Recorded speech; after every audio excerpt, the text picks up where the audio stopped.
29 سال انہوں نے خلیفہ کے طور پر گزارا. خبردار احتیاط سے بات کی جائے. یہ ہمارا متفقہ خلیفہ تھا. شرم نہیں آتی؟ امیر معاویہ رضی اللہ تعالیٰ عنہ کو گالیاں دیتے ہو اور جناب حسن نے ہاتھ پر بیعت کی، اس کو گالی نہیں دیتے؟ یہ کون سی بات ہے؟ یہ موضوع نہیں ہوگا. کبھی آپ تحفظ صحابہ پر بلائیں تو انشاءاللہ ہم بات کریں گے. عرض یہ کرنا چاہتا ہوں کہ یہ آدمی جو میرے پہلو میں بیٹھا ہوا ہے اور اس کا ان سیاسی جماعتوں سے تعلق ہے اور کل کے الیکشن میں وہ انہی جماعتوں کو سپورٹ کرتا ہے، ووٹ دیتا ہے، اس کے بارے میں ہماری زبانیں کیوں بند ہیں؟ ہم نے کیوں نہیں سمجھایا؟ اور جب آپ نے نہیں سمجھایا تو وہ اٹھ کر دشمن کے کیمپ سے آپ کو گالیاں دیتا ہے. معاف کیجئے، یہ آپ کی غلطی ہے. آپ کو سمجھانا چاہیے تھا، نہیں سمجھایا. جب کوئی آدمی کہتا ہے کہ میں سیکولر سیاست کرتا ہوں، وہ قرآن مجید کی بہت ساری آیات کا انکار کرتا ہے. جب کوئی آدمی کہتا ہے میں سیکولر سیاست کرتا ہوں تو وہ نبی علیہ السلام کی مدنی زندگی سے انکار کرتا ہے. جب کوئی آدمی یہ کہتا ہے کہ میں سیکولر سیاست کرتا ہوں، مذہبی نہیں، تو وہ جناب ابوبکر صدیق اور عمر فاروق اور عثمان غنی، جناب علی اور جناب حسن اور امیر معاویہ رضی اللہ تعالیٰ عنہ کی خلافت طیبہ سے انکار کرتا ہے. یہ پھر کیسے مسلمان ہے؟ ادھر یہ چودھری بنا ہوا ہے، سفید کپڑے پہنا ہے، وہ آپ کو تنخواہ دیتا ہے، آپ کے پیچھے بیٹھتا ہے، آپ اس کے خلاف نہیں بولتے اور ان کے خلاف بولتے ہیں کہ جن کو لوگ سمجھتے ہیں کہ یہ کس عقیدے کے لوگ ہیں. میرے خیال میں پاکستان کے 46 سال ہو گئے، 76 سال ہو گئے. اب ہمیں ہوش کے ناخن لینے چاہیے، کہاں کام کرنا ہے کہاں نہیں کرنا. نقصان یہ ہوتا ہے کہ جب لوگ سیکولر لوگوں کو ووٹ دیتے ہیں، یہ ہمارے صدر بن جاتے ہیں، یہ ہمارے وزیر اعظم بن جاتے ہیں، یہ ہمارے M L A M P A بن جاتے ہیں. وہاں جا کر قانون سازی کرتے ہیں اور وہ قانون سازی اسلام کے خلاف کرتے ہیں. پھر ہمیں ختم نبوت کے لیے بھیک مانگنی پڑتی ہے، صحابہ کے دفاع کے لیے بھیک مانگنی پڑتی ہے، اولیاء کے دفاع کے لیے بھیک مانگنی پڑتی ہے، مسجد و مدرسے کے تحفظ کے لیے بھیک مانگنی پڑتی ہے. اور جائیں گے نبی علیہ السلام کی سنت پہ چلنا یہ باعث شرم نہیں، باعث فخر ہے.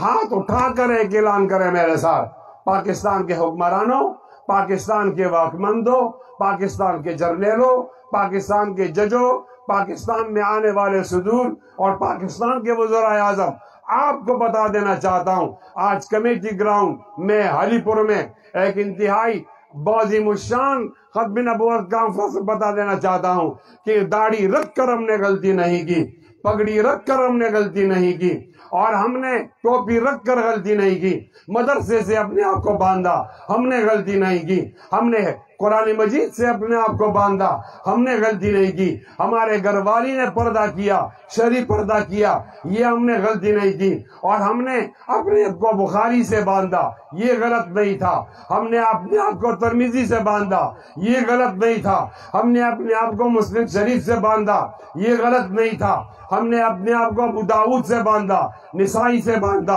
ابن ماجہ سے باندھا، موطا سے باندھا، یہ غلط نہیں تھا. اگر اس غلطی کی وجہ سے آپ مجھے پیچھے کر رہے ہو، میری بات نہیں مان رہے، اور میں آپ سے نبی کی عظمت و ختم نبوت کی بھیک مانگ رہا ہوں، نہیں چاہیے مجھے ایجا پاکستان. پاکستان تبھی چلے گا کہ جب ختم نبوت محفوظ ہوگی، نبی علیہ السلام کی عزت کو کوئی ہاتھ نہ لگائے. اگر کس نے ہاتھ لگایا تو نبی علیہ السلام کے بیٹے بیٹھے ہوئے ہیں، اما عائشہ کے غیرت مند بچے بیٹھے ہوئے ہیں. یہ اعلان کر دیں ہاتھ بلند کر کے، جو زبان نبی کے خلاف بولے گی زبان کو گدھی سے کھینچیں گے، جو ہاتھ لگے گا تو ہاتھ کو کاٹ کے رکھ دیں گے انشاءاللہ.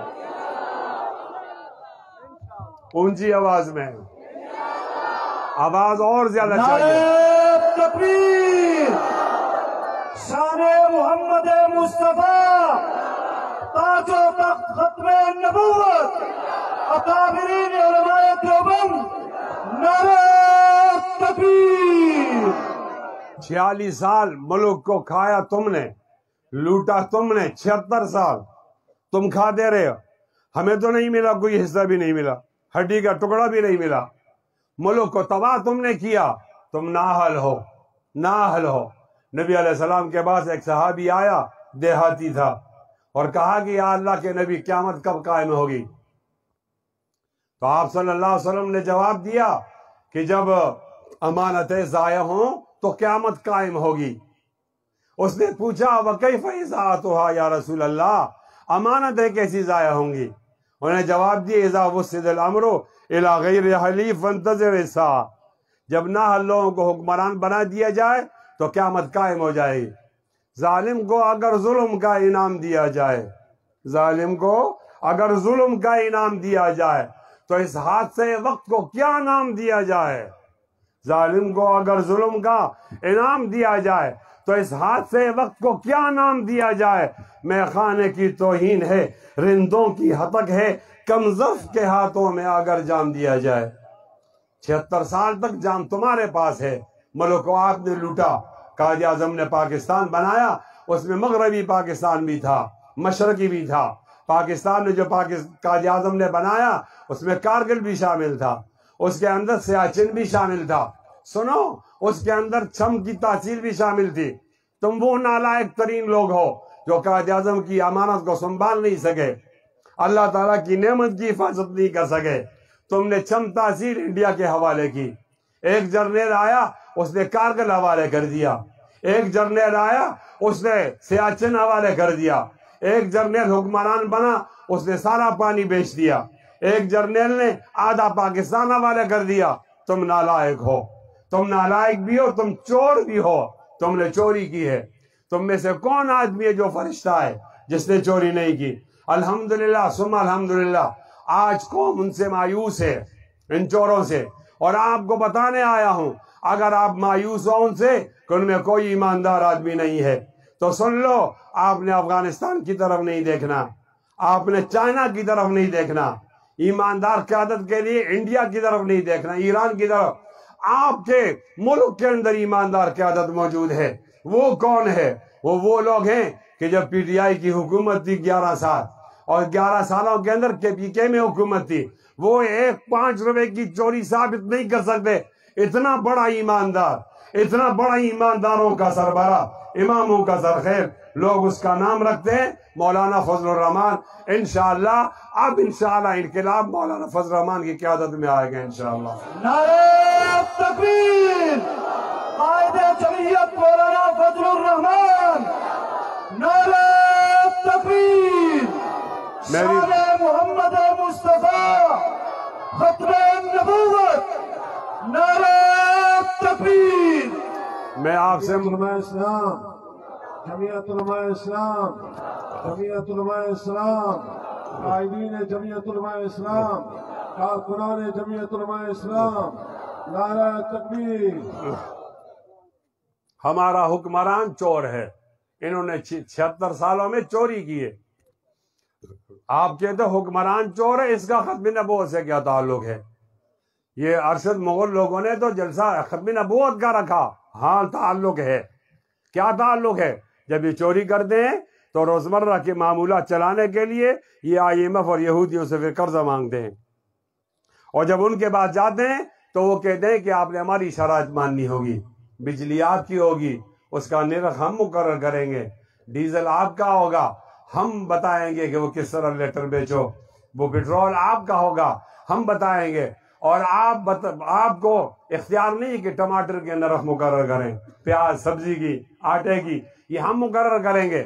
اگر یہ چور نہ ہوتے تو یہ IMF کے پاس نہ جاتے، IMF کے پاس نہ جاتے تو وہ ختم نبوت کی شرط لگاتے ہیں کہ آپ نے ختم نبوت میں قادیانیوں کو کافر قرار دیا ہے، ان کو دوبارہ مسلمان کرو۔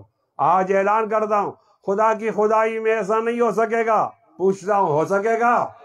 اونچا بولو۔ کٹ سکتے ہیں، مر سکتے ہیں، یہاں کوئی کمپرومائز نہیں ہوگا۔ دونوں ہاتھ بلند کر کے کہو مرنے کے لیے تیار ہے، ان کو دوبارہ مسلمان نہیں چھوڑیں گے انشاءاللہ۔ میں کسی سیاسی جماعت کی مخالفت نہیں کرتا، لیکن ان کا چہرہ بتانا ضروری سمجھتا ہوں۔ جن کے خلاف آپ انقلاب لائیں گے وہ کون لوگ ہیں؟ زرداری صاحب آئے، انہوں نے کہا نون والے بہت بڑے چور ہیں۔ نون سے کیا مراد؟ میاں نواز شریف اور میاں شہباز شریف، یہ میاں لوگ چور ہیں۔ ہمیں تو نہیں پتا تھا، ہم نے الزام بھی نہیں لگایا۔ بعد میں میاں لوگ آئے، انہوں نے کہا ہم کیا چور ہے؟ چور تو زرداری ہے، یہ مسٹر 10% ہے۔ ہم نے کہا اچھا، دونوں ایک دوسرے کو چور کہہ جا رہے، باریاں بدل کر کے آتے رہے اور کہتے یہ چور ہے۔ ہم نے کیا کہا؟ وقالت الیہود لیست النصارى علی شیء، وقالت النصارى لیست الیہود علی شیء۔ نصارہ نے کہا یہودیوں کا دین کوئی دین نہیں، اور یہودیوں نے کہا نصارہ کا دین کوئی دین نہیں۔ صحابہ نے کہا باقی تو بکواس کرتے ہو، یہی تمہاری ایک بات ٹھیک ہے جو ایک دوسرے کے خلاف بولتے ہو۔ میں شعر میں کہتا ہوں جرم کی نوعیتوں میں کچھ تفاوت ہو تو ہو، توحیدی صاحب، جرم کی نوعیتوں میں، یاد رکھیں اس کو، جرم کی نوعیتوں میں کچھ تفاوت ہو تو ہو، در حقیقت پارسا تو بھی نہیں وہ بھی نہیں، در حقیقت پارسا تو بھی نہیں وہ بھی نہیں۔ عمران خان آیا، عمران خان نے کہا یہ پیپلز پارٹی والے بھی چور ہیں، نون والے بھی چور ہیں۔ ہم تو عمران کی پارٹی میں نہیں تھے، لیکن پھر بھی خوش ہو رہے تھے کہ یہ چوروں کو بھگائے گا تو یہ چور تھک جائیں گے، چوری چھوڑ دیں گے، ملک کا بھلا ہو جائے گا۔ لیکن پتہ چلا جب وہ اترا کہ ان کی اہلیہ محترمہ ہے جو پابند صوم و صلاۃ ہے، برقع پہنتی ہے، پردہ کرتی ہے، وہ پردے کے اندر سے چوری کرتی ہے۔ اہلیہ محترمہ۔ اچھا جب فوجی آئے، فوجیوں نے کہا کہ سارے سیاستدان چور ہیں، فوجیوں نے کہا سارے سیاستدان چور ہیں۔ جب فوجی اترے تو سیاستدان تو ڈرتے ہیں، انہوں نے کہا ہم کیا چور ہیں، ہماری ساری چوری جمع کرو، ایک جرنیل نے اتنی چوری کی 10 پیسے کو نہیں پہنچ سکی۔ تو پھر چور کون نہیں ہے؟ مولانا فضل الرحمان چور نہیں ہے۔ آپ مولانا فضل الرحمان کے ہاتھ میں بیعت کرتے ہو؟ انقلاب کے لیے خون دو گے؟ اب ختم نبوت کے نام پر انقلاب آئے گا انشاءاللہ۔ طبیعت بہت زیادہ خراب ہے، میں انہی باتوں میں اکتفا کرتا ہوں۔ وآخر دعوانا